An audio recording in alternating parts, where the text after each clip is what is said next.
mu bihe bibi by'amarira cyane cyane twibuka uriya muvandimwe wacu wahotowe wishwe mu Rwanda. Nagira ngo rero nubwo ari mu bihe bitatworoheye na gato, kuko ntagize umwanya wo gusengana namwe no mu bihe byashize, navuye kure koko nk'uko Gustave abivuze, navuye muri Amerika. Dufate akanya k'umunota umwe gusa kugira ngo twibuke uyu muvandimwe.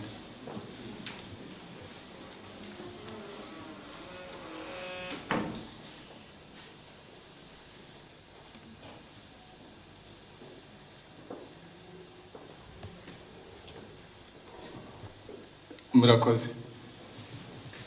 Ndabanza nshimire abo dufatanyije gutegura nyine iyi conference. Ubundi ntabwo twari tuzi ko tuzatungurwa n'uru rupfu rwa Kizito Mihigo, abo muri Institut Sendashonga bari hano hamwe nawo muri Jambo. Ubundi jewe mbarizwa muri Rwanda Truth Commission, ariko ubundi mukunze kunyumva muri Rwanda Freedom Movement. Iki gitekerezo rero cyo twagize cyo kuba twahuriza hamwe tukagira gahunda imwe kuri projet nibura duhuriyeho imwe, n'ubufatanye bwo mbona bwadufasha twese abanyarwanda kugira ngo nubwo turi miliyoni 12 uko tubyumva mu bitabo by'u Rwanda, tukaba twese turi abanyarwanda ariko dufite uburyo dutandukanye. Twavutse twitwa Abahutu, tuvuka twitwa Abatutsi, tuvuka twita Abatwa. Ibyo ntacyo twabiguze, niko twisanze. Kubyirata twabyirata, uwashaka kubyirata, ariko nta n'ifaranga bitanzeho kugira ngo uvuke uri Umuhutu cyangwa uri Umututsi cyangwa uri Umutwa. Kuba rero dufatanyije na Institut Sendashonga na Jambo, twebwe muri Rwanda Truth Commission tubikomeye cyane, kuko niba hari ikintu gikunze kubura mu banyarwanda ni icyo nyine cyo kureba isura dufite zitandukanye, kuko miliyoni 12 twese turatandukanye, ariko icyo duhuriyeho n'ubwo bunyarwanda nicyo tugerageza gushimangira uyu munsi. Cyane cyane tutaza hano kurira gusa, kurira Kizito Mihigo. Hari umuntu twahoze tuvugana ambwira ati abanyarwanda dukunda ubukwe, tugakunda no kujya guhamba. Now mwibuke ko kuva muri 59 kugeza kuri aya magingo, bimwe mu bushakashatsi turimo gukora buratwereka yuko u Rwanda rumaze gupfusha miliyoni 2 z'abanyarwanda, nibura miliyoni 2 z'abanyarwanda. Murumva rero ko urupfu ari rwo rukomeze. Nkivuze mu Cyongereza, we are a nation defined by death. Turi igihugu, hagira umfasha to define, kirangwa. Rimwe ubundi abantu bajya baseka ngo mvuga urugande, ariko ibyo mvuga murabyumva. Yes, turi igihugu kirangwa n'urupfu.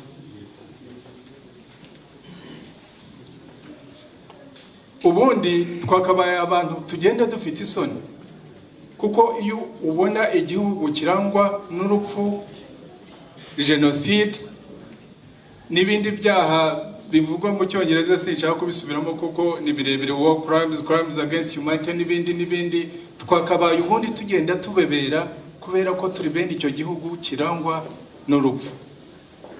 Uyu munsi turibuka Kizito Mihigo, siwe wa nyuma, si nawe wa mbere. Niyo mpamvu tuvuga ngo muri izo miliyoni 2 zimaze gupfa, turimo Abahutu, turimo Abatutsi, turimo n'Abatwa tudakunze no kuvuga. Impamvu rero nk'iyi projet dufite, iyi projet niyo kugerageza gutakira amahanga, cyane cyane umuryango witwa Commonwealth. Nk'abantu bakuriye mu Rwanda mu gihugu francophonie cyangwa se francophone, sinzi igifaransa cyanjye niba ari cyo francophone. Ntabwo ibyo bintu bya Commonwealth mubizi, wenda mwamenya francophonie. Ariko kubera ko Kagame nako gatsiko ko bafatanyije, ubu ngubu akaba ari agatsiko k'abatutsi kasimbuye agatsiko k'abahutu, kandi adashaka ko mu mateka y'u Rwanda byavuga ko hari abantu bavutse biga igifaransa bagakura bavuga igifaransa bagakora bavuga igifaransa. Ibyo ngo ntabirangwa, ntabishaka. Akaba yarasabye kujya mu byo bita Commonwealth. Now Commonwealth ni umuryango uhuzwa n'igihugu cyahoze gikoloniza ibihugu bivuga icyongereza, nuvuga Ubwongereza niyo Commonwealth, ibihugu 54. Umukuru wabyo ni umwamikazi w'Ubwongereza. Na ugiye mu Rwanda ukababaza ukajya nagira ngo nsa nk'abanyamakuru bakunze ibintu nk'ibyo ngibyo babishoboye, niba mufite umuntu wagenda akatubariza ku muhanda cyangwa se muri komini cyangwa se muri sector, ariko ibyo byose babyise andi mazina, ukabaza uti Commonwealth ni iki, ndahamya ko n'abantu babiri batagusubiza ngo bakubwire icyo Commonwealth icyo ari cyo. Ariko ubu mu kwezi kwa gatandatu u Rwanda ruzakoresha iyo nama ihuza abo bantu bose, na Queen azajyayo niba azashobora kugerayo.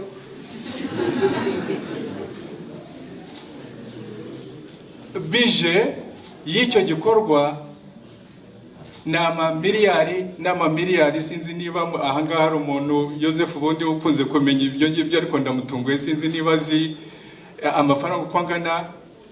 Ku Rwanda rurimo abakene batagira ingano, rurimo inzara yo muzi ko uko muri ahangaha ntawe udahora buri gihe agerageza kugira icyo yohereza kugira ngo gifashe abana bajye mu mashuri, gifashe abarwayi, gifashe abantu bameze nabi. Ariko ngiyo inama izahuruza ibihugu 54 birimo n'umwamikazi w'Ubwongereza kujya muri party, kujya kwishimisha no gushimisha Kagame nako gatsika ke i Kigali. Twebwe rero nabo dufatanyije dufite umushinga tugira ngo namwe buri muntu wese uri ahangaha adufashemo. Ubu ngubu twandikiye, ngira ngo turabisohora uyu munsi cyangwa zagenda muri iki gihe, inzandiko twandikira umwamikazi w'Abongereza n'ibyo bihugu n'abakuru b'ibihugu bose, tubabwira ngo hari aho muzajya mu kwezi kwa gatandatu, uriya muntu uzakoresha party n'umwicanyi kabuhariwe. Ntabwo twari tuzi, turimo no gutegura urwo rwandiko, ntabwo twari tuzi ibya Kizito Mihigo, ariko tuzabyongeramo. Ubundi twibutsaga abo bakuru b'ibihugu yuko u Rwanda nk'uko byatangajwe mu cyo muzi mwese cyitwa mapping report, cyagaragaje ko kariya gatsiko Kagame nabo akuriye bakoze genocide ku Bahutu, n'ibyo byaha bindi bikomeye cyane byavuzwe muri mapping report. Ariko nk'ukuntu amahanga asanzwe ahemukira u Rwanda, asanzwe ahemukira Abanyarwanda. Iyo report yakozwe mu kwezi kwa 10 muri 2010, ubashyize mu kabati barayibika, ubashize imyaka 10. Merutse kuvugira kuri radio yacu Rwanda Freedom Movement, mvuga ngo abakunze kuvuga ngo dufite inshuti, Ababiligi ni inshuti zacu, arabahoze bavuga batyo. Ndahamya muri Repubulika ya mbere Abafaransa ni inshuti zacu. Muracyanyumva ariko ndumva hari ibivuga ibyongiyo ni hanze. Abafaransa ni inshuti zacu. Ubu ngubu hari abantu bavuga ko kari agatsiko k'abatutsi Kagame nabo bafatanyije nahozemo, murabizi, bavuga ko ngo ari inshuti, ngo Abanyamerika n'Abongereza ni inshuti zabo.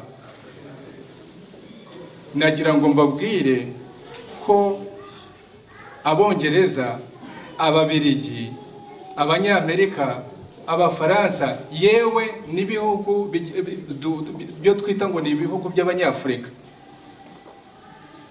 icyo bigenda bitwereka nuko nka ya mvugo y'Abanyarwanda ngo iyo amagara yaterewe hejuru umwe asamaye undi agasamaye. Nitutiga gusama amagara yacu umwe ku wundi, ni kuriya tuzamera nka Kizito Mihigo n'abandi bamubanjirije. Ntabwo ari umunsi wo kubarondora bose. Nibyo tuzaba twagerageje kubwira muri urwo rwandiko, turarushyira hanze, muzarusoma murebe ibyo tugerageza kubwira ibyo bihangange bizaba biri Kigali.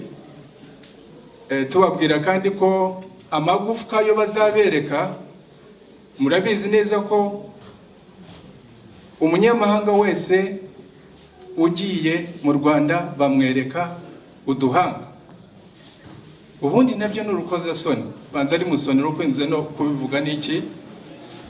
Nta muntu ujya gutandika uduhanga n'amagufwa, ariko ayo magufwa ntabwo ari y'Abatutsi gusa, ni amagufwa y'Abatutsi n'Abahutu n'Abatwa. Ariko ibyo nibyo Kagame azabereka. Icyo ntitwagishyize mu rwandiko, ariko tuzashaka kuba n'akazi tuzakora, kandi tubasaba ngo muzadufashe kugira ngo twerekane isura y'u Rwanda nk'uko u Rwanda rumeze, aho kugendera ku byo Kagame ababwira ababeshya buri gihe ngo yahinduye u Rwanda Singapore, yuko rufite simperuka mu Rwanda, mperukayo hashize imyaka 15 ngira ngo kuva i Kanombe kujya mu mujyi ngo nakataraboneka, ngo ifite amagorofa, ifite n'ibindi. Mwigeze kumva na Kagame avuga ngo ngo wasenya, ubwo yavugaga iziriya nyubako nyine zo hejuru agenda kopera, kuko arimo ari ubucuruzi afite, abifitemo inyungu. Ngo wasenya izi nyubako ngo namwica. Ntimwabibonye? Ngo yamwica. Ngo wasenya inzu ngo yamwica. Yerekana ko mbese u Rwanda uko rumeze ko ari shyashya. Ibyo byose nibyo tukwiriye kugerageza kwerekana hirya no hino, kugira ngo bimenye, atari uko dutekereza ko abandi bazadukemura ikibazo, ariko ahubwo ko ari inshingano yacu kubwira abandi uko u Rwanda nyakuri ruteye. Ngiyo niyo projet dufatanyije na Jambo, niyo dufatanyije na Institut Sendashonga, kandi nagira ngo mbasabe uko bishoboka byose kugira ngo namwe uwo mushinga muwutera inkunga kandi muwubemo, kugira ngo tuzawubyaze umusaruro. Nizere ko tuzanabikora no kubijyanye na francophonie. Mwibuke Kagame ukuntu yarwanya Igifaransa, akarwanya abarwanya Igifaransa, akarwanya Abafaransa amanywa nijoro, kuko Abafaransa bari bavuze bati reka tugerageze turebe uwarashe indege. Yaguyemo Perezida Habyarimana na Perezida w'u Burundi n'abandi bo bari kumwe bagapfiramo. Uko mubizi ko ari Kagame warashishije iyo ndege, ni watanze ayo mabwiriza. Ibyo ngibyo ntabwo ari deba, wenda ni ikibazo kitazakemura, nubwo kitakemurwa mu buzima bwacu uyu munsi, ariko amaherezo ni ikibazo Abanyarwanda bagomba kuzakemura, kuko ni kimwe mu bintu by'ukuri tugomba kuvugisha kuzatuma twubaka ubumwe n'ubwenge mu gihugu, atari ibi biri fake nk'ibyo mwirwa mwumva bavuga mu Rwanda. Ibyo ngibyo rero bivugiye yuko ntabwo tuzaba dusaba cyangwa tuba dusaba abantu ngo badufashe, kuko inshingano yo guhindura system yica ni inshingano yacu twebwe mbere na mbere nk'abanyarwanda, ntabwo ari inshingano y'umufaransa, w'umunyamerika, y'uwundi munyafurika, y'umubirigi cyangwa y'undi wese. Ni inshingano yacu, abandi badufasha, ariko tugenda muri abo bose tubabwira ngo nyamuneka dore umwicanyi ruharwa niwe wabatumije kuza muri party mu Rwanda. Hari ibintu bine nagira ngo nsorezeho kugira ngo mufite byinshi byo kubaza n'ibitekerezo. Icya mbere nagira ngo mbwire Perezida Kagame, nagira ngo mbwire Perezida Kagame, ubu butumwa aho tuvugira ahangaha turi kure y'u Rwanda, dufite agahinda ka Kizito Mihigo. Icyo mubwira ni iki ngiki, Bibiliya iravuga ngo uwicisha inkota niyo azazira. Ntacyo nongeraho kuri icyo, niko ubutumwa muri Bibiliya buvuga. Icya kabiri nagira ngo mbwire abantu bita ko bari muri ako gatsiko, bamwe n'abita intore birirwa bidegembya hano mu Bubiligi, murabazi, murabamenyereye. Nagira ngo mbabwire yuko niba basoma amateka y'u Rwanda nk'ukuntu uko turi ahangaha tuyasoma, barigiza nkana, kubera uko ingoma zihinduye imirishyo mu Rwanda kugeza ubu zahinduye imirishyo gusa, ariko icyo twita structure of power has never changed. In the history of Rwanda, in the history of Rwanda, we have had regime changes, but the structure of power has remained the same. Niba rero batigiza nkana, barebe abahoze muri utwo dutsiko aho bari. Ubwami bwavuyeho, twebwe abatutsi turahunga, duhungana n'umwami, nubwo twese tutari abami cyangwa se abashefu. Nabo bakabaye rero bareba ngo ibigenda biba ku dutsiko dukoresha ubwicanyi nk'igikoresho cyo gufata ubutegetsi no kubugundira no kubugumaho, nabo amaherezo azaba nk'aya Kagame. Ubwo ndabwira abo twita FPR nabo muri DMA ku gatsiko kwakoresha, ntugire ngo Kagame yafashe inzira ngo aragenda ajya gukubita agafuni Kizito. Afite abandi bamukorera, abo ba Dani n'abandi nibo bagenda, nawe Dani n'umuntu mukuru agakoresha abandi bakagenda bagakubita udufuni. Umuntu wakwica Kizito, je simuzi, sinigeze mpura na Kizito, ariko nzi ibikorwa bye. Niba hari umuntu ugenda ajyaga mbona numva nkumva indirimbo ze, mwumva ari umuntu wabonekewe, uvuga ibyiza gusa, uririmba ibyiza, uduhanura, kuko ushobora no kubura umwana ugahanura abantu b'abasaza nkatwe. Ibyo yavugaga ni ibyo ngibyo. Umuntu wakwica Kizito, undi atakwica ninde?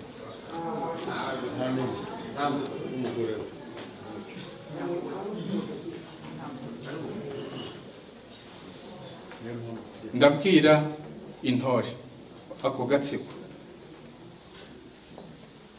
ko amaherezo y'ako gatsiko azaba nk'amaherezo ya Kagame. Icyo ni icya kabiri. Icya gatatu, nagira ngo twibwire twebwe abanyarwanda, dufite imitima inangiye. Twaba abahutu, twaba abatutsi, twaba batwa, umubaji n'umwe, niko abanyarwanda babivuga.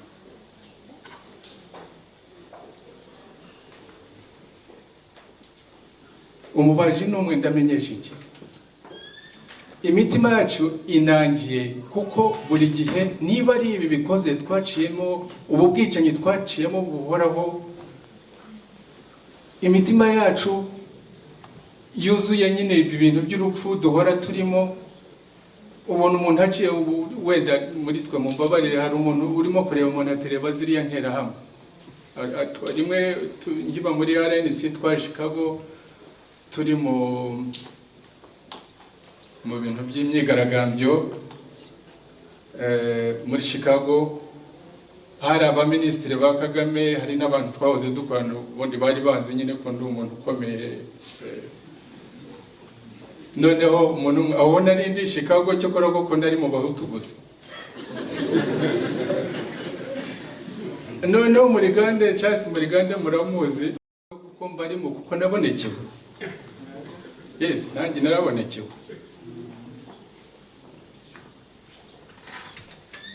ubu hari abandi uko muri ahanga barimo kureba ati reba ka Gatutsi reba ka Theogene ibyo karimo kuvuga karatubwira iki yes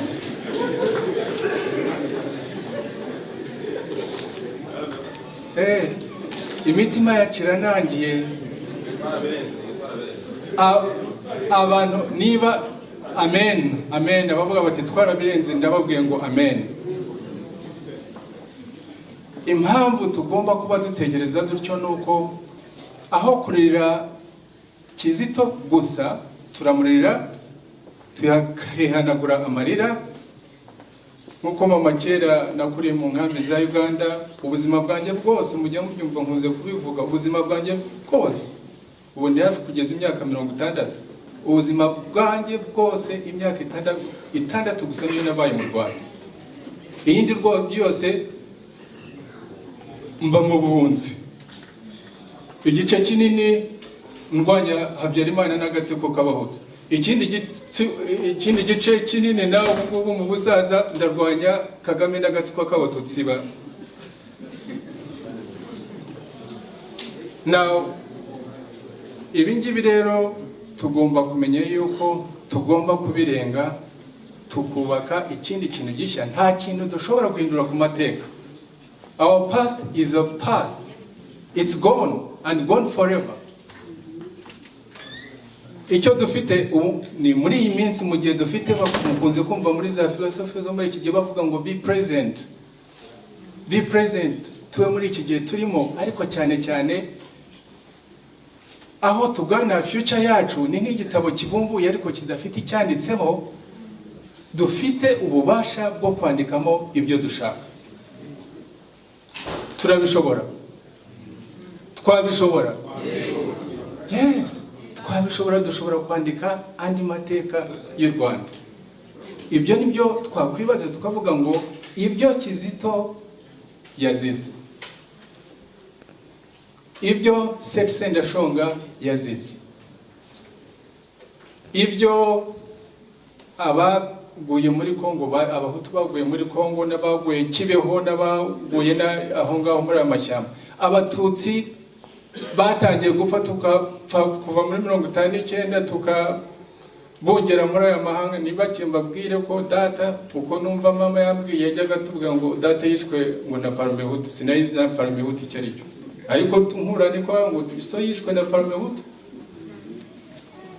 ngo baramwishe ngo bamuhamba igicuri niko bambwiye simbiza ariko niko mama yambwiye abishe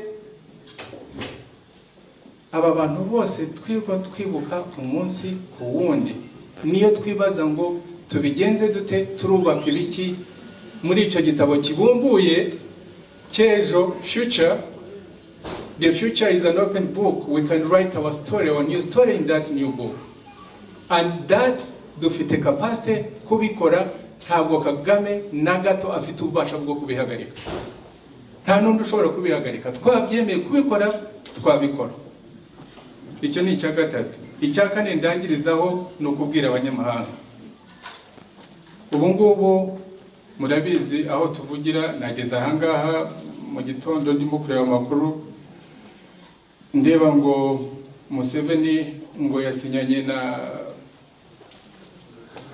na Kagame ibyo bita extradition, ariko genda imenyereye kubera ko mwibuke neza ko tumaze kwandika Rwanda briefing muri 2010 baduciriye urubanza nge bankati imyaka 24, so ubari imbere ubu ngubu Rudasinga ubari imbere mfite igifungo cy'imyaka 24 ariko ndidegenje. Yes. Yohereje za extradition aho ntuye muri Amerika ngo bamfate bamfunge bansubizeyo ntibirabashobokera. Ariko icyo nagira ngo mbibutse ibyo mwumva ngo extradition birimo Museveni, birimo Kagame, birimo Tshisekedi wa Kongo, birimo umuperezida wa Kongo wa Angola, murakoze kunyibutsa wa Angola. Ibyo ni nka bya bindi nahoze mbibutsa ngo Abafaransa, Abanyamerika, Ababiligi, Abongereza, ubu nabo twita ngo ni inshuti kuko turi Abanyafurika, turabirabura gusa, ntabwo ari iby'uko umubiri wacu usa gusa. Kuko abo bose Kagame icyo avuga, iyo avuga ngo muzatwohereze, muzafate mutwohereze abo bantu b'abanyabyaha b'abateroriste, ni bande bavuga? Twese uko turaha turi muri abo ngabo Kagame ashaka ko ibihugu bifata bikadusubiza mu Rwanda, hanyuma akatugenera urupfu nk'urwo yageneye Kizito Mihigo. Abo ni Abanyafurika ndimo kubwira ko aho ngaho barimo guhemukira Abanyafurika, kandi nabo amateka ya history will pass a very harsh judgment to people who do such things. Abandi harimo Loni, harimo Abanyamerika, harimo Ababiligi, harimo Abafaransa, harimo n'abandi bose. Nagira ngo mbabwire ko twebwe nk'Abanyarwanda turasobanukiwe inyungu zacu, yuko inyungu zacu tutazemera ko ziba sacrifiye kubera inyungu zishingiye ku busambo n'inda nini. I will say this in English. As you know, Rwanda and Uganda have signed an extradition treaty. Part of this extradition treaty was made possible because of the role of the President of Democratic Republic of Congo and the President of Angola. And the extradition treaty for Rwanda means one thing, that people who are not like President Kagame and the clique that rules harshly and violently today in Rwanda, that people who are opposed, even just in thought, against this kind of regime, that such people are considered terrorists and criminals, and therefore they should be extradited and face the same fate as many other people, including the one that we are grieving today, Kizito Mihigo. We tell those people that the fate of Rwanda is in the hands of Rwandans. And nobody, including President Kagame and his clique who rule harshly and violently this nation of Rwanda, that they cannot prevent us from writing a new story of Rwanda. And even the foreigners, whether they are Africans or non-Africans, Europeans, Russians, Chinese, or whatever, they do not have the capacity to stop us on that historical march of rewriting a new story for Rwanda. Nibyo ngibyo ndangiriraho muri. Ubajije ibibazo bibiri bifitanye isano. Icyuko twatwaye ikirego Hague tujya kurega Kagame bishingiye kuri mapping report. nibyo koko twarabikoze. Uyu mugabo yambera umugabo, ubwo nawe aragira icyo abivugaho, ariko ku bindeba nagira ngo nsobanure ko kuba tutarateye intambwe mu gutanga ikirego no kugikurikirana ndetse no gukomeza dukora ku kazi kose kiri mu bibazo byo opposition, abitwa ngo ni opposition y'abanyarwanda turimo. Kuko wari ukwiye no kumbaza wenda uti ese ko icyo gihe wari muri ANC wayivuyemo ute? Wayivuyemo ute? N'uyu mugabo icyo gihe yarakuriye FDU. Uwamubaza ati ese FDU wayivuyemo ute? Reka kuko ibyo ni biba kuko tutarakemura ikibazo cya identity, turi bande, bidutwaye iki? No kuvuga ngo mu gihe dukora amashyaka y'abatutsi, tugakora amashyaka y'abahutu, tugakora ishyaka nkanjye mu byo nabagamo muri ANC, nababwira ibibazo byo nagiraga kubera ko RNC yari compromise. Twashatse abantu benshi uko bengana kandi hari abahoze batugira inama tutaranayishinga muri 2010 batari ibyo bintu ntibizashoboka, ariko tukumva dukwiriye gukora ikintu cyiza, cyane cyane nabigizemo uruhare gushaka n'icyo gihe yuko yabigizemo uruhare nabo twari dufatanyije muri FDU kugira ngo dushyireho ikintu cyagira ingufu zahubanganya regime ya Kagame. Kandi mu byibuke neza umwaka wa 2011 umwaka wa 2012 byagize efe.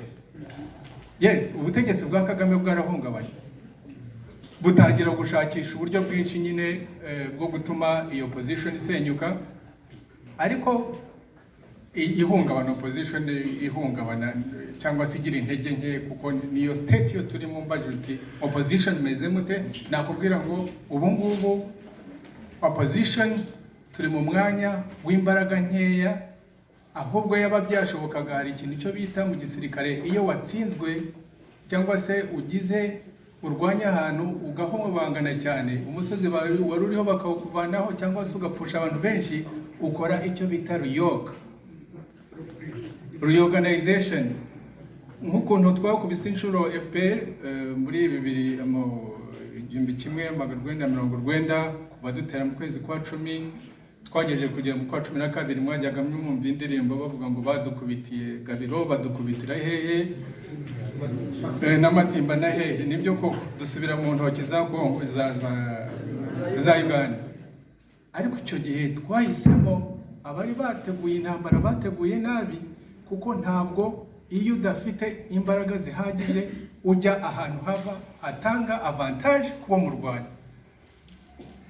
Nubwo bari abasirikare bakomeye barimo nyakwigendera Fred Rwigema, kuba baratoranyije guca Kagitumba no Mutara byahaye advantage arme y'igihugu, ariyo mpamvu twadukiriye twatakaza ubuzima bwinshi buruta n'abaguye ku rugamba. Natwe ubu ngubu muri opposition twakabaye twibaza ngo dukorere yogduti. Twe twagiye mu birunga, kuko mu birunga niho twagiye abana benshi barwaye macinya bashonje hafi umwaka wose, nta n'intambara ugiye kureba zige uretse ngira ngo atake ya Ruhengeri n'ibyo bitaga ngo n'udutero shuma ariko nta main activity, kuko igisirikare cyacu cyari cyarahungabanye, abana benshi barahunze bisubirira i Burundi, basubira muri Uganda. Tujya muri icyo kintu cya reorganization, batangira kubatekera igikoma, dutangira kubavura, buhoro buhoro bongera kubaka ingufu. Natwe muri opposition dushoboye gukemura ikibazo cyo kubwizanya ukuri uko tubona ibibazo by'u Rwanda biteye, tutareba ngo abangaba n'abahutu, aba n'abatutsi, aba n'abameze bate. Iyi gahunda mbese yo twiyemeje yo kuvuga ukuri nk'abanyarwanda, ibyo ngibyo nibyo twakubakiraho muri reorganization. Niko wubaka ingufu za politiki, niko wubaka ingufu yo gutsinda regime iboze kandi ikora ibibi nk'iyi ngiyi ya Kagame. Nicyo rero cyatunaniye, nicyo gituma RNC yarasenyutse, FDU ijya mu bibazo nayo, hanyuma byakurikiyeho. Ikibazo cya kabiri cyo kuvuga ngo Rudasingwa amabanga usigaje wayatubwiye,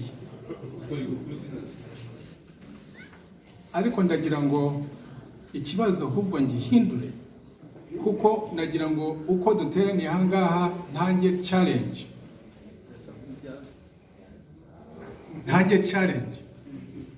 Muri mwe hari abantu bahoze muri MRND nkandi. Yes.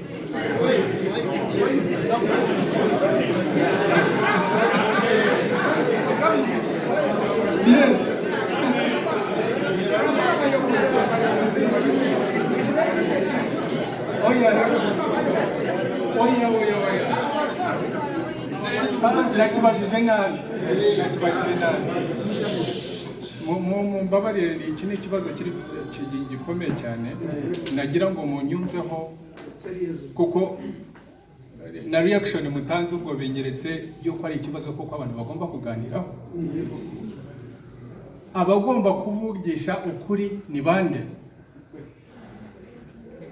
Ni Rudasingwa gusa ukomoka muri FPR w'umututsi, n'abandi bayobozi baba bakomoka, baba barahoze bayobora MRND. Nagira ngo mbabaze mu bantu b'abayobozi bayoboye MRND, uwari wageza aho ngeze mvuga ibyo FPR na Kagame n'agatsiko k'abatutsi mvuga nahozemo, uwaba yaragejeje mu byo maze kuvuga ninde? Mumumbwire. Yes.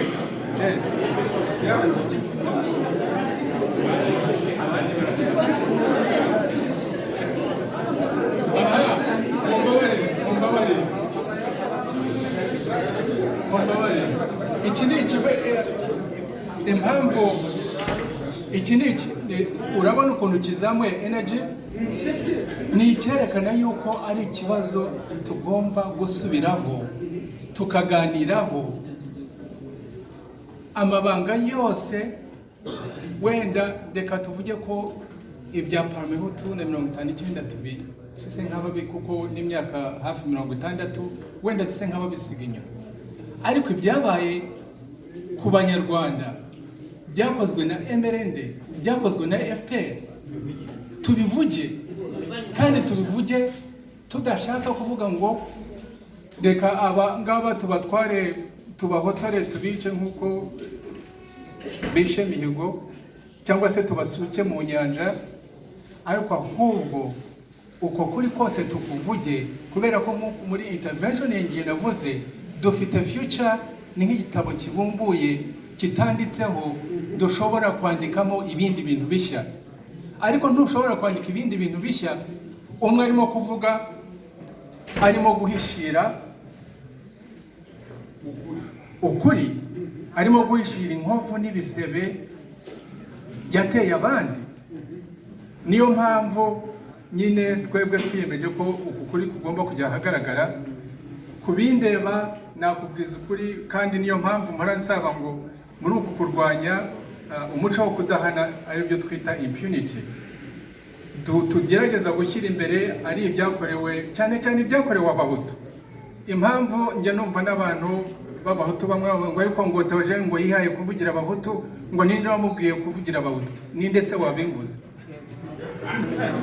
Ninde se wabimbuza?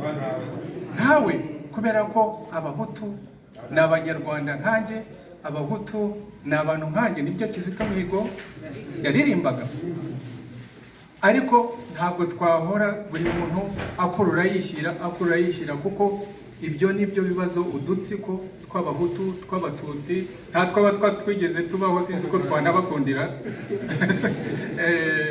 Ariko nibyo ngibyo kubindeba, mpora mvuga ngo umunsi Kagame yavuyeho kandi azavaho, na system ye tuzayirondora burundu. ariko ibyo tuzubaka nibyo abanyarwanda badutezeho amaso. Ibyo rero tuzatangira tujya kuri buri musozi, ibyahishwe byose bihishurwe. Niba hari ibyo Rudasingwa yakoze, icyo gihe bizagaragara, kuko ibintu byose bihishwe amaherezo bijya ahagaragara. Nagira ngo nkumare rwose ko jewe nta yandi uretse amabanga nzi yari privé kuri Kagame. Ibyo ariko ntabwo jewe ndi muri ba bantu bajya kuzimura ngo njye kuvuga ngo nabonye Kagame agira cyangwa nabonye ngo afite ba girlfriends. Ibyo ni business ze, ntabwo ari ibyanjye.